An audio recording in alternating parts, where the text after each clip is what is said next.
இன்றைக்கு இந்த ஷிர்க் வளர்வதற்கு மிக பிரதான பங்காற்றிய பகுதிகளில் உண்டு கண்ணேர் இல்லை என்று சொன்னது, சூனியம் இல்லை என்று சொன்னது. என்ன காரணம் தெரியுமா? பீடை இல்லைண்டா ரசூல்லாங்க இல்லைன்ட்டாங்க, அப்போ அது இல்லை தான். இல்லை என்று சொன்னால் சமுதாயத்தில் ப்ராக்டிக்கலி கூட அது இல்லாமல் தான் இருக்கும்.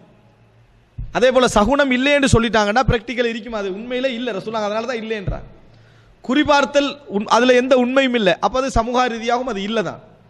ஆனால் கண்ணேறி இருக்குது, அது இல்லை என்று சொன்னால் இல்லாமல் போயிடுமா? இல்லாமல் போகாது, இருக்கும். கண்ணேற ரசூலுல்லாஹி ஸல்லல்லாஹு அலைஹி வஸல்லம் இருக்கி அப்படின்னு சொல்கிறாங்க, ஜாஃபருடைய குடும்பத்துக்கு அதுதான் அப்படி என்று சொல்கிறாங்க. இப்படி என்று சொல்கிற நேரத்தில் அப்போ அது இருக்குன்னு அர்த்தம். இப்போ இருக்கிறது ஒன்றை நீங்கள் இல்லை என்றால் சமுதாயத்தில் இல்லாமல் போகாது, ப்ராக்டிக்கலி சமுதாயத்தில் அது இருக்கும். இருக்கிற டைமில் அந்த நம்பிக்கை அந்த மனசை விட்டு போகாதவன் இதுக்கு தீர்வு தேடி யார்கிட்ட போக நினைப்பான்? ஷிர்க்குள்ளவன்ட்டு தான் போக நினைப்பான். ஏன் தெரியுமா? அதான் நல்ல நம்பிக்கையில் உள்ளவங்களாம் இல்லைன்ட்டீங்களே, உங்கள்கிட்ட வரையலாது. இப்போ நல்ல நம்பிக்கையில் உள்ளவர்கள் எல்லாம் இது இல்லை, அப்படியெல்லாம் கண்ணேரெல்லாம் இல்லை அப்படின்னு சொல்லிட்டீங்கன்னு சொன்னால் உண்மையிலே கண்ணேறு இருக்குது. இப்போ கண்ணேறு ஏற்பட்ட அந்த நிலைமையில் உள்ளவரெல்லாம் என்ன செய்வான்னு சொன்னால் பள்ளி ஹசரத்துக்கிட்ட தண்ணி அனுப்பி ஓதி எடுக்கிறது. சில அது இப்போ இங்கெல்லாம் வந்து புதினமாக இருக்குன்னு சொன்னால் வண்டியில் ஏற்றிட்டு போகிறாங்க, ஓதி ஊதி ஸ்டேம் பண்ண தண்ணி. எப்படி ஓதி ஊதி ஸ்டேம் பண்ண தண்ணி இருக்குதே வண்டியில் போகுது. இது வந்து இஸ்லாம் அனுமதிக்காத ஒரு பிதஅத்தான மோசமான ஒரு நடைமுறை. இங்கே நடந்தால் அது சரியான அர்த்தம் அல்ல, இஸ்லாம் அனுமதிக்காத ஒரு மோசமான ஒரு நடைமுறை. அதாவது ஹசரத் எல்லாத்தையும் ஓதிட்டாரு, ஒரேடியாக ஓதுறார் போலக்கு, ஓதி அப்படியே ஓதி ஸ்டேம் பண்ணி பொட்டிலாக என்ன செய்யுது, வேனில் போகுது மருந்து. அப்போ இது ஒரு மடத்தன் ரசூல் மருத்துவ முறை. அது கடைசியில் நாங்கள் பேசுவோம் மந்திரித்தல்ன்றது, அதில் சுன்னா எது பிதஅத் எது என்றதை நம்ம பார்க்கலாம். ரசூல் ஸல்லல்லாஹு அலைஹி வஸல்லம் முழுமையாக எங்களுக்கு சொல்லி தந்திக்கிறாங்க. அப்போ இந்த பகுதி நீங்கள் இப்போ இல்லை அப்படின்னு சொல்லிட்டீங்க என்றாலும் இருக்கேன்னு ரசூலுல்லாஹ் சொன்னாங்கடா ப்ராக்டிக்கலாக சமுதாயத்தில் அது என்ன செய்யும், இருக்கும்.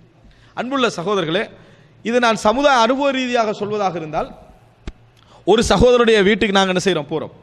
இல்லை நாங்கள் இப்போ ப்ராக்டிக்கலாக உதாரணங்களை தவிர்ப்பது நல்லது, இந்த ஒரு பகுதிக்காக மட்டும் சொல்கிறேன்.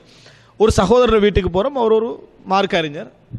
அவர்கிட்ட போன நேரத்தில் ஒரு பேக் கொண்டு எடுத்தார், ஒரு பெரிய ஒரு பேக், ஒரு சாதாரணமாக இந்த அளவுக்கு இருக்கும். அதில் ஃபுல்லாக தாயத்து தட்டு தகடு கடல் மண் அதுபோல் இன்னுமுள்ள கல்லுகள் ஒரு பேகுக்கு. இது என்னன்னு கேட்டார். இதெல்லாம் நான் கலட்டினதுன்னு சொன்னார், இதெல்லாம் நான் அகற்றியவைகள் அவர் சொல்கிறாரு. அப்போ அவர் தௌஹீத் கொள்கையில் உள்ள ஒரு மனிதர்ல, அதாவது ஏகத்துவம் உள்ள ஒரு மனிதர், இந்த சுன்னா தௌஹீத் அடையாளப்படுத்தப்படக்கூடிய அந்த அமைப்பில் உள்ளவரும் அல்ல. ஆனால் குர்ஆன் சுன்னாவை விளங்கிய ஏகத்துவ அந்த கொள்கை உள்ள ஒரு மனிதர். இவ்வளோ ஒரு பேகுக்கு வச்சுக்கிறாரு, கடல் மண் வித்தியாசம் அற்புதமான இதெல்லாம். அந்த அதை பார்த்தா ஒரு மனுஷனுக்கு என்ன செஞ்சு மயக்கம் வந்துடும், அவ்வளோ ஐட்டங்கள் உள்ளுக்கு. அதை ஃபுல்லாக எடுத்து வச்சுக்கிறார். எப்படி அவர் அகற்றினார் தெரியுமா? கண்ணேறு ஜின் தாக்கம் சூனியம் என்றது அவர் நம்புற மனுஷர். ஆனால் அவர்கிட்ட அக்கீதா சரி, ஏகத்துவம் அவர்கிட்ட உண்டு. இதை எப்படி குணப்படுத்தணும், இதை எப்படி செய்யணும் என்பது குர்ஆன் சொன்ன அடிப்படையில் நின்று கொள்ளக்கூடியவர். இவர் என்ன செய்கிறாருன்னு சொன்னால், அவர்கிட்ட வந்த உடனேயே இப்போ நம்புற மனிதர்கிட்ட தானே அவங்க போகிறாங்க, அவங்களுக்கு ஒரு ஆறுதல். நம்பாதவன்கிட்ட போக யாருக்கும் விருப்பம் இல்லை.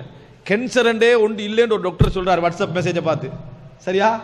இப்படிப்பட்ட ஒருத்தர்கிட்ட போய் ஒருத்தர் கேன்சர் மருந்து எடுக்க போக மாட்டார். ஏன்?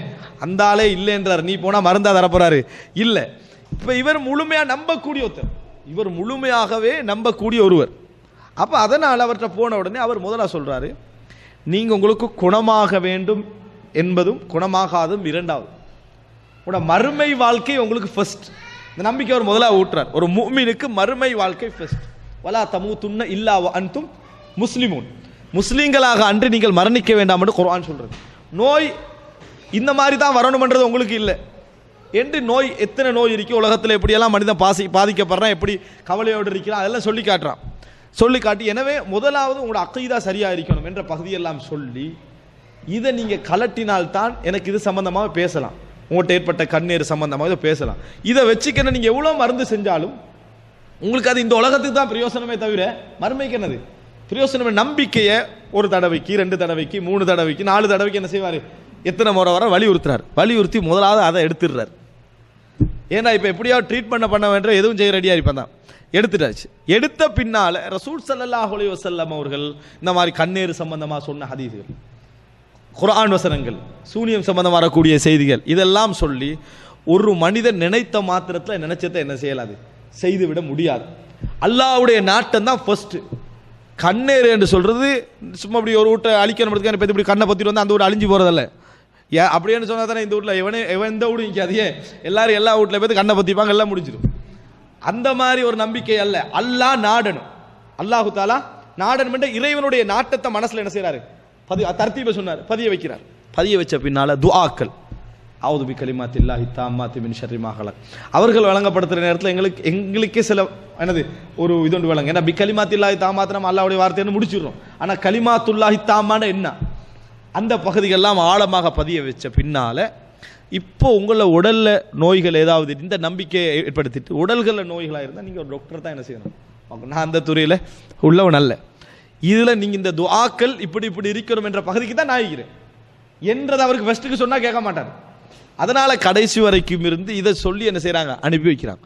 இப்படி வராமல் போனவங்களும் இருக்கிறாங்க. நம்ம பேயாட்டம் ஆடித்தான் ஆகணும்ன்ற குரூப் பண்ணுறீங்க, அது ஒன்றும் செய்யலாது. ஆனால் என்ற அளவுக்கு முடிஞ்ச அளவுக்கு ட்ரை பண்ணி ஒரு பேக் அளவுக்கு கலட்டினது சிறுக்குக்கு எதிரான வேலையா இல்லை.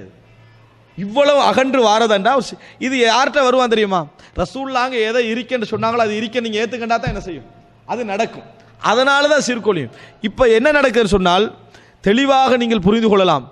இது இல்லை என்று சொல்லிக்கொண்டிருக்கிறாங்களே, இந்த மாதிரி எதுவுமே இல்லை என்று சொல்லிக்கொண்டிருக்கிறாங்களே, அந்தந்த குடும்பத்தில் உள்ள 1000 பேருடைய சந்திப்புகளில் இந்த மாதிரி பிரச்சனைகளை நீங்கள் என்ன செய்யலாம், அனுபவிக்கலாம், சர்வசாதாரணமாக அனுபவிக்கலாம்.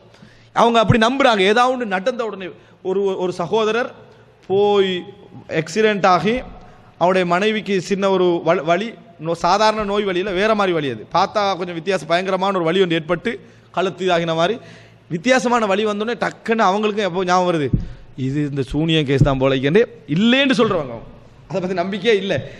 இப்போ அவங்களுக்கு போய்க்கல இல்லாது, இருக்குன்னு சொல்லிக்கொள்ளவும் இல்லாது. யார்கிட்டையும் இந்த நோய் இருக்குதே ஒரு பெரிய இஸ்லாம் சொல்கிறத இருக்கு அப்படின்னு ஏற்றுக்கண்டீங்கன்னா இந்த பிரச்சனை என்ன செஞ்சிடும், இயல்பாக முடிஞ்சிடும். அதுக்குரிய வழி என்னன்னு தெரிஞ்சு போய் நம்ம என்ன செஞ்சிடும், முடிச்சிருவோம். எனவே சமுதாயத்தை ஒரு விஷயத்தை புரிஞ்சு கொள்ள வேண்டும். இஸ்லாம் ஒன்றை இருக்குது அப்படி என்று சொல்லுதுன்னு சொன்னால் அது சமுதாயத்தில் இருக்குது. அப்போ அந்த இருக்கிறத இருக்கிறேன்னு சொல்லித்தான் ட்ரீட் பண்ணணுமே தவிர இல்லை என்று சொல்றதுனால மட்டும் என்னது மனசுக்குள்ள ஆறுதல் வந்துடுதில்லை. இன்றைக்கு ஷிர்க் வளர்வதற்கான காரணங்களில் இந்த தாயத், அதாவது இந்த சகுனம், குறிபார்த்தல், இந்த தாயத்து தட்டு தகடு போன நம்பிக்கைகள் என்ற மோசமான நம்பிக்கைகளை நாம் அங்கீகரிக்கக்கூடிய உலமாக்கள் இருப்பதும் ஒரு காரணம். இந்த தவறான விஷயங்கள் இருக்குது, அதெல்லாம் இஸ்லாத்தில் உள்ளதுதான் அப்படின்ட்டு அப்படி இருக்கிறதும் ஷிர்க் வளர்வதற்கு காரணம். ரசூலுல்லாஹ் இருக்கேன்னு சொன்னதை இல்லைன்னு சொன்னதும் இந்த சமுதாயத்தில் ஷிர்க் வளர்வதற்கான காரணம்.